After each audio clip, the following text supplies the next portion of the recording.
Come along with me as I make bricks from discarded water bottles on episode 6 of Trash Gnome.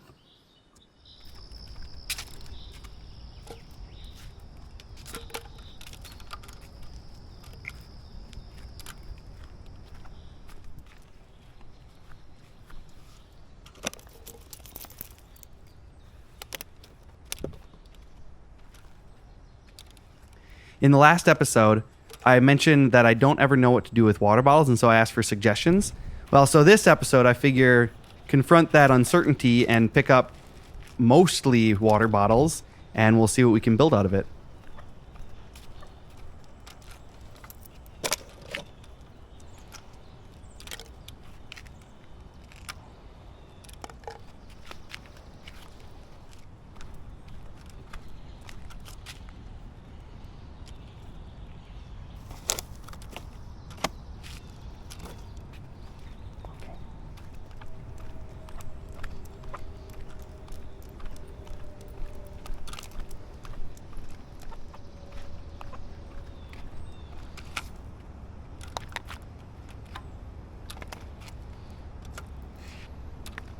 Okay, did anybody else as kids like twist up those empty water bottles and turn them into like little air cannons by twisting off that bottle cap as quickly as possible? Well, you're going to see in a minute, I found a full water bottle and I was, had Yolanda in one hand. I got this picker-upper in another hand right here.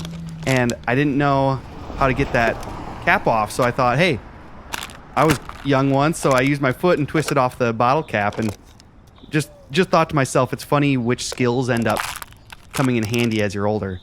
And then I thought to myself, these water bottles are really filling up Yolanda's saddlebag, so I stepped on that one and flattened it, which I should have been doing from the beginning.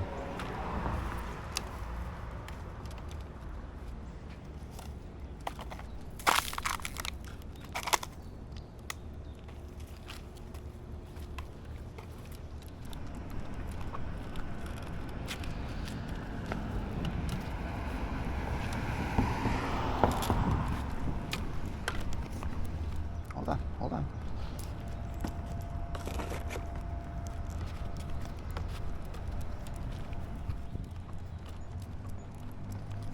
Oh, yep.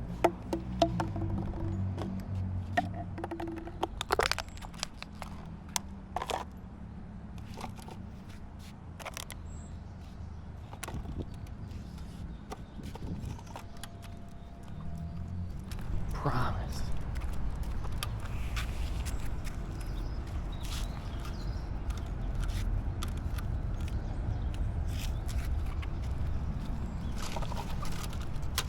As Yolanda and I are on our daily walks, I'm on the lookout for big, flat pieces of plastic that are just around.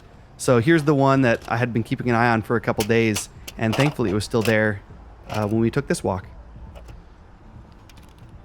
All right, enjoy this roller coaster of a camera angle as I pick up this Tupperware that some kids were making slime out of.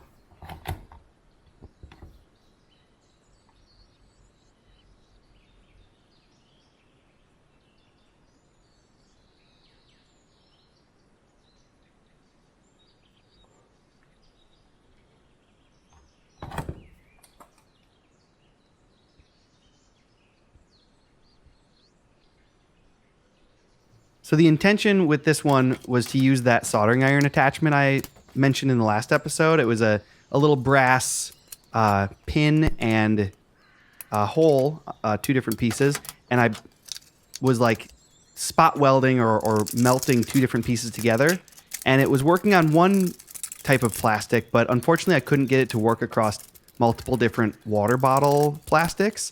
So as you're about to see, I ended up using a heat gun, which in theory, was going to work. I tried using my hand there for some reason. So I ended up grabbing it and it just curls. And I tried to flatten it out, but it just cooled down so quickly. So that wasn't going to work. So what I did is I grabbed a piece of felt to try and, manage the heat. I have this piece of brass that I had laying around as my anvil, so to speak. And then I set my iron to synthetic and iron it, but use the parchment paper. but again, it was curling up too quickly. So I run downstairs, grab another piece of metal that I have laying around. I did some light machining work in my past. So here's a big block of aluminum that I, for some reason, still have. And so I iron it and then immediately put the other weight on it. And, not too bad. So as you can see, I'm separating the water bottles by the different textures.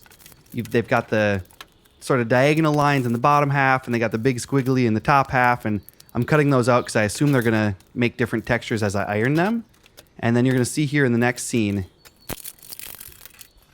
I've got these irregular cobblestones that are super cool. And then this is my favorite. These are the bricks that are layered.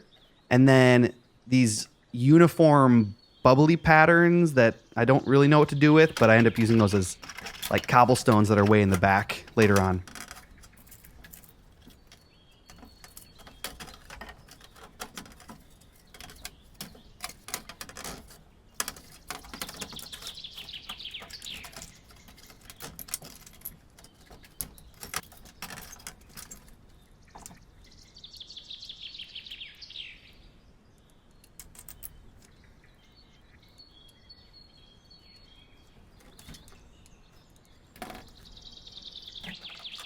This Tupperware lid reminded me of a terracotta roof, so I cut it down to shingle size.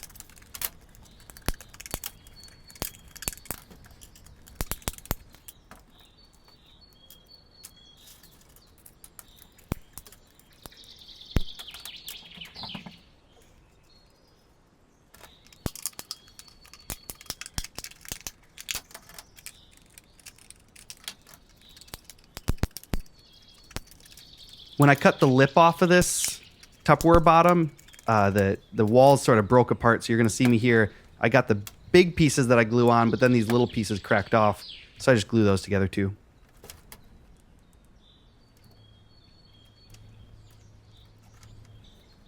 And these stands kind of seemed a little flimsy to me, so I reinforced them.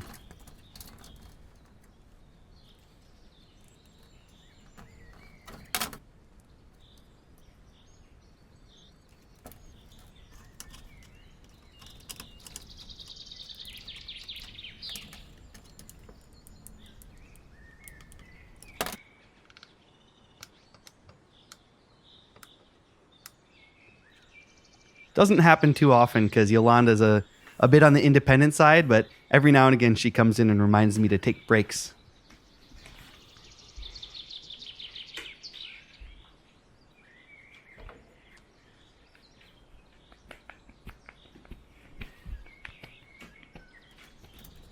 So the vision here, based on the material I got out of it, was sort of like a cobblestone foundation like you'd see in older houses on the bottom half of this.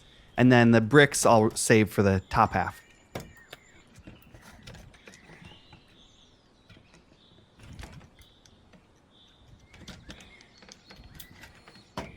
So I start with little tacks, one little glue dot at a time. And here I make a mistake by just kind of going ham with a bunch of glue. And it works to hold it down, but I'm pretty sure it warps the plastic because it's so thin.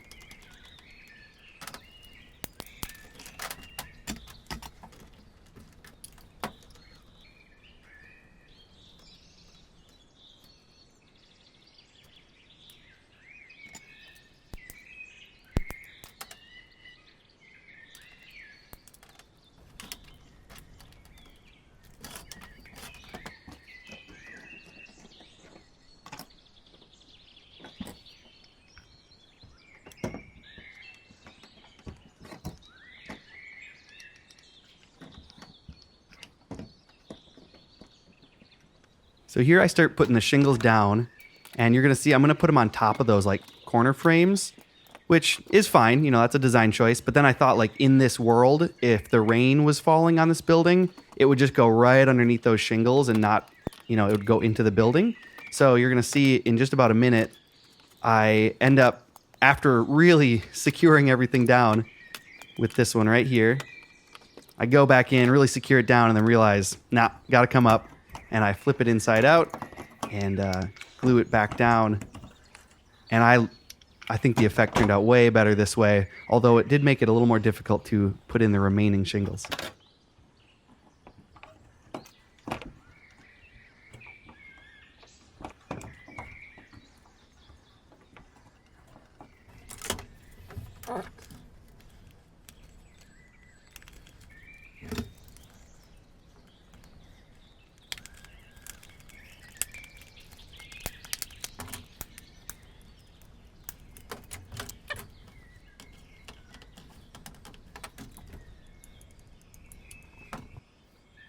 And in the back there, that's Lunchbox. He's one of my custom minis from the best one-shot of my life.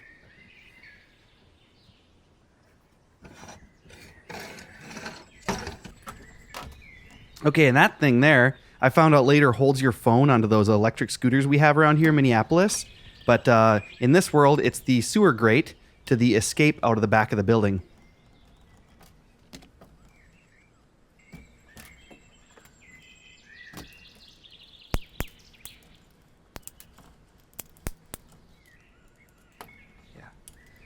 So on a lot of these pieces, I put a big glob, and then you're going to see I slide it left to right to sort of spread the glue around to all the high points and make sure it's attaching the piece properly.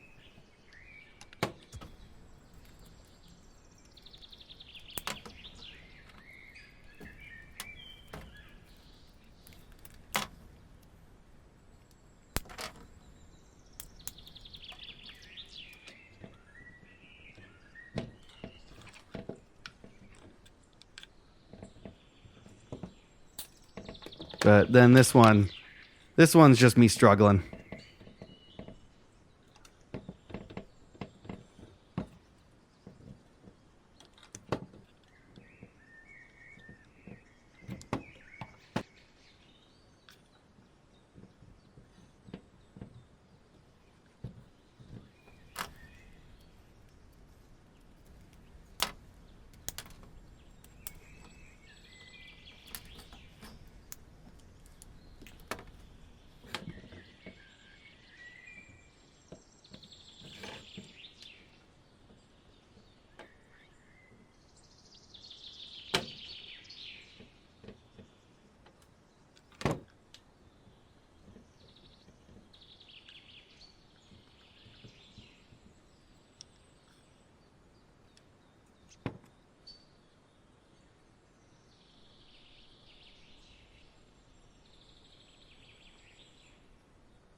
So these straw pieces are going to be logs. I seal them off here, but then what you're about to see me do is I put a little dab of glue on the end of one of the stir sticks from an earlier episode and drag it along the length of the quote-unquote logs, as they will become, right here. So you see I sort of spread the glue around and let it harden, and it becomes a bark-like texture, which we'll see better when we primer coat it. And I don't know, I don't love this for this project because I'm trying to minimize the amount of plastic in the environment, but I'm a little torn. I don't know. What do you think? Was it worth it?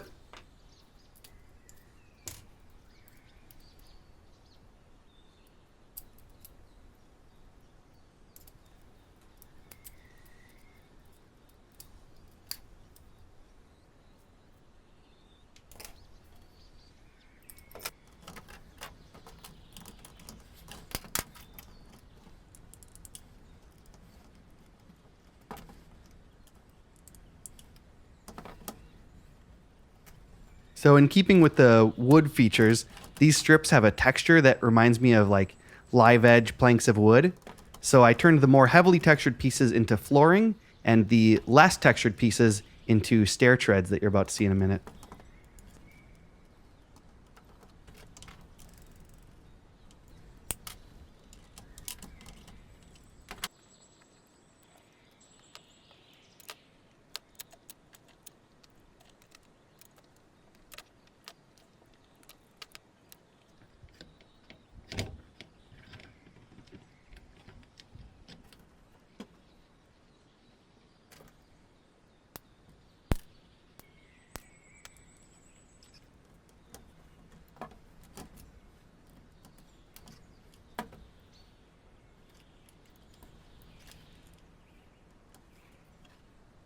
Now, this yellow cap that I'm about to glue on sat a little bit too low, so I stuffed it with the pencil eraser, and that was a perfect standoff.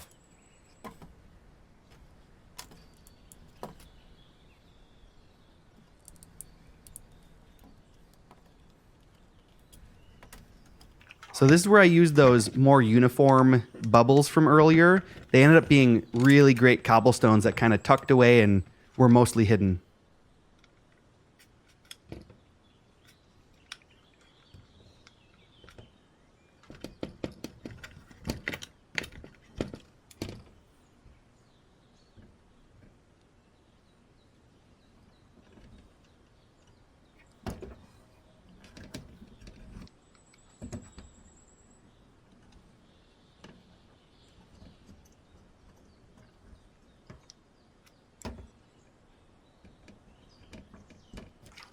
All right, and these pieces are going to make a generator of sorts.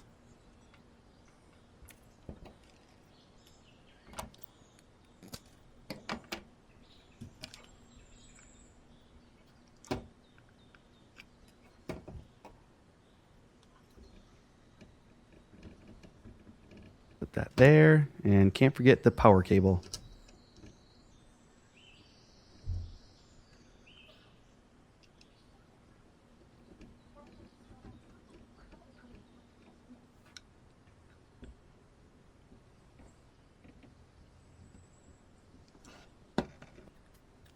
And this part will be the radar screen, but I'll add that after the primer. These flags make such a nice fabric texture. You can see the way that it like wrinkles into the corner, and I kind of glue it rough on purpose to really amplify that wrinkling. And then I go in with a scissor after the fact down at the bottom and sort of tatter the edges and trim it up here. And then I go back in with the glue gun. My intention was to just give it some more textured wrinkles. But as you can see, I pushed a little too hard at one point and burned some holes in it. But that just looked so cool, so I repeated that all over the place.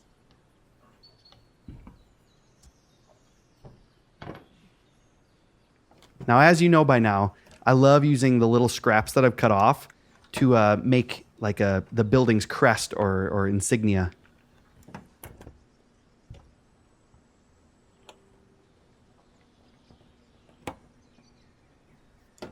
And then the way the hot glue squishes out of the middle of that thing ends up making a perfect little rivet.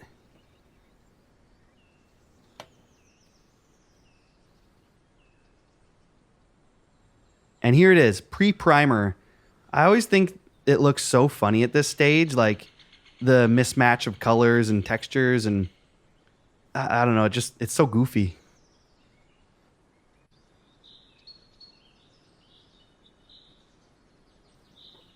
But that primer coat really brings it all together, huh?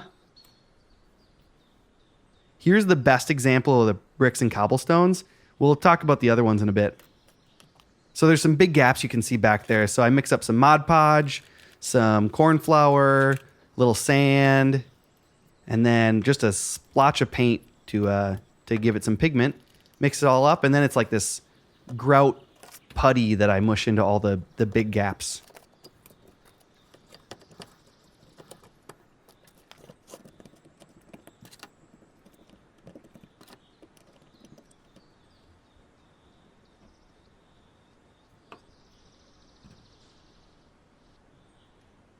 So here's the best example of the bricks and cobblestones. Here, I'm pretty sure I just put the bricks on backwards, so they're sort of inside out. The proper side should be the other side of the plastic. So pro tip to the next time that I do this or you do this is primer coat your bricks and cobblestone pieces first, because then you'll know for sure.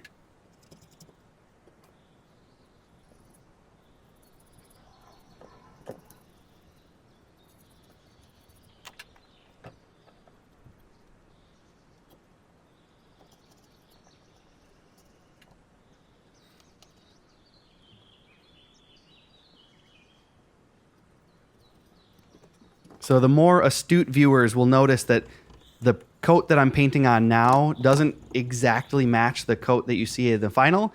And that's because I use really cheap paint. kind of whatever I can find. And sometimes it takes up to 4 coats until they look how I want them to look.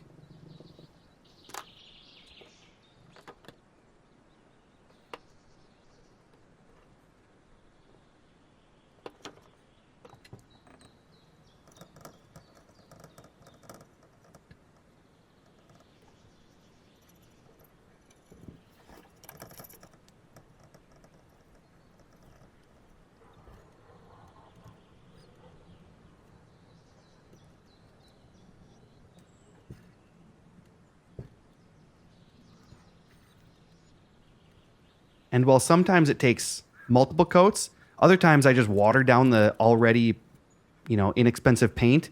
And that variation in the wateriness and the spreading around of pigments ends up being the texture that works really well.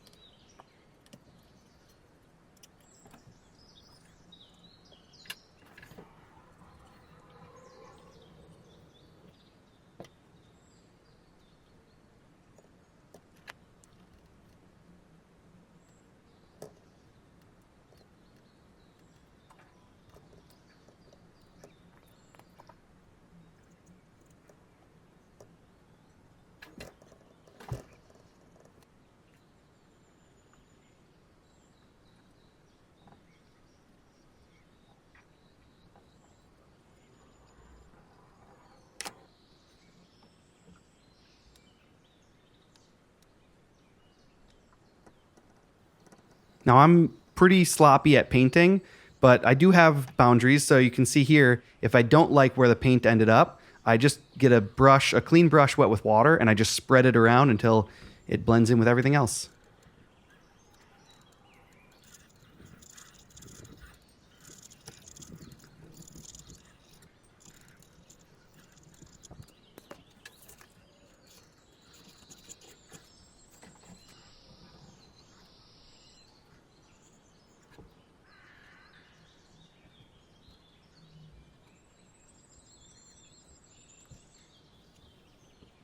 And here's everything base coated. This is probably my least favorite part of the entire process. I don't know, I lose faith that it's going to look cool in the end, cuz right now it reads as a children's toy instead of a place where you can really believe a character could live, and you as a player could get sucked into the reality of. But thankfully the dark wash is coming up, and that really immediately after my loss of faith just starts to pull everything together and goes so quickly. So I don't get to spend too much time in the faithlessness.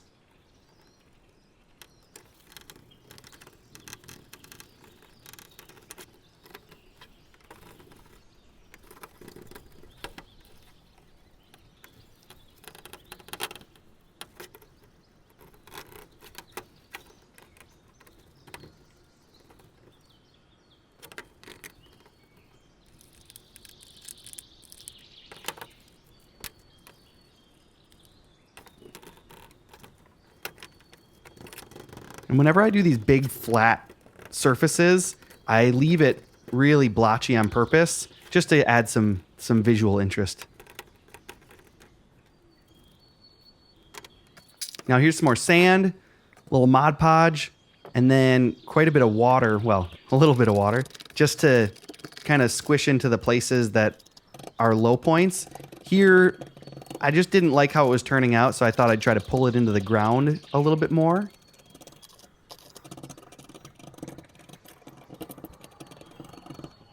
And then here, these low points, I don't know, to me, the low points here read like a piece of plastic. So when I brought it up to the level of the ground around it, it read more as a world where characters can live in. And now, the dry brush is really to bring out all the highlights and the areas that would get the most wear. And so to do this, I put just a little bit of paint on the end of my brush, and I wipe as much off as I can on like a paper towel, and I brush across the high points, and I do a bunch of different coats. I only show like 1 or 2 passes here, but if I think it needs to be a little lighter, I'll go over it again and again and again and again until I like the look. But a word of warning, it's really easy to overdo. So, my rule for myself is if I feel like it needs just one more coat, that's when I stop.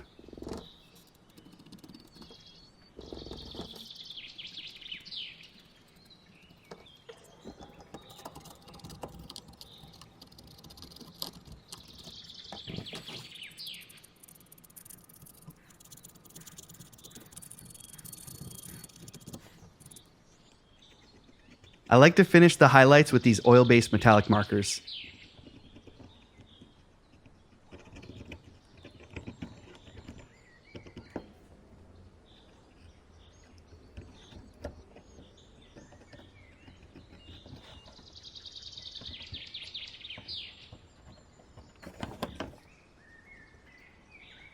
Now, sometimes I just color it solid, and then other times I emulate the dry brushing by just hitting the high points with the marker and then smearing it around with my finger. I try to imagine the spots where the paint of the actual thing would get worn off or chipped off by wear and tear and the elements.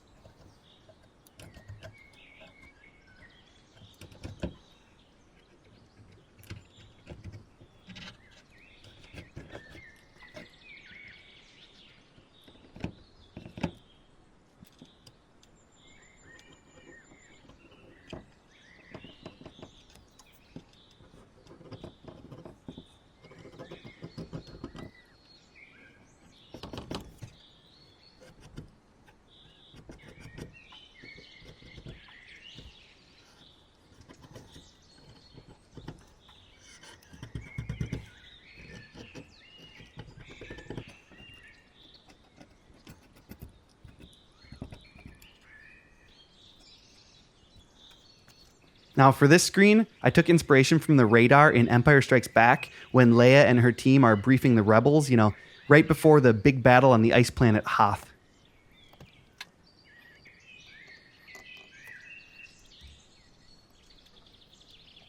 And then at the bottom, I had a couple button shapes, a couple lever shapes.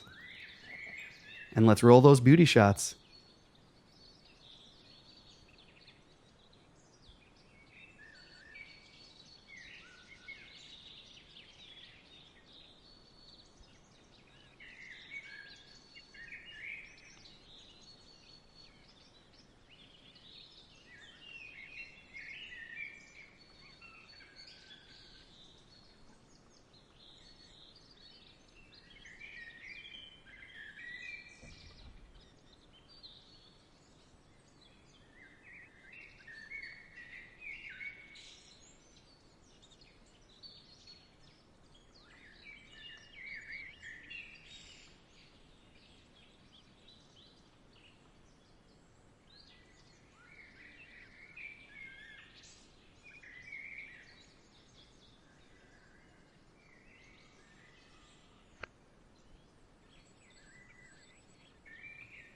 Thanks for watching.